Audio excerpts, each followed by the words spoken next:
Praise the lord. October 6వ తేదీ 2024. ఈరోజు దేవుని వాక్యము, తన్ను ఎందరు అంగీకరించిరో వారికందరికీ అనగా తన నామమునందు విశ్వాసముంచిన వారికి దేవుని పిల్లలగుటకు ఆయన అధికారము అనుగ్రహించెను. యోహాను సువార్త 1వ అధ్యాయం 12వ వాక్యము. అవును క్రీస్తునందు ప్రియులారా, ఈ వాక్యము శరీరధారి అయి కృపా సత్య సంపూర్ణుడిగా మన మధ్య నివసించెను. తండ్రి వలన కలిగిన అద్వితీయ కుమారుని మహిమ వలె మనము ఆయన మహిమను కనుగొంటిమి. మనము క్రీస్తు బిడ్డలము. నశించిన దానిని వెదకి రక్షించుటకు మనుష్య కుమారుడు లోకంలోనికి వచ్చెను. యేసు రక్తము ద్వారా కడగబడిన మనము ఆయన పిల్లలము. విశ్వాసము లేకుండా దేవునికి ఇష్టడై ఉండుట అసాధ్యము. కావున ప్రతి కార్యములను దేవుని సన్నిధిలో విశ్వాసంతో మోకరింపవలెను. విశ్వాస సహితమైన ప్రార్థన నీ ప్రతి పరిస్థితిని మారుస్తుంది. దేవుని వాక్యం ఇలా సెలవిస్తుంది, నా యందు నిలిచియుండుడి, మీ యందు నేనును నిలిచియుందును.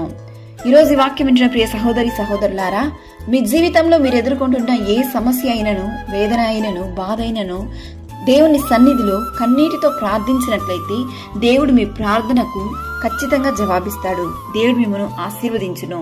సకల ఘనత మహిమ ప్రభావములు యేసయ్యకు మాత్రమే కలుగును గాక. ఆమేన్. God bless you.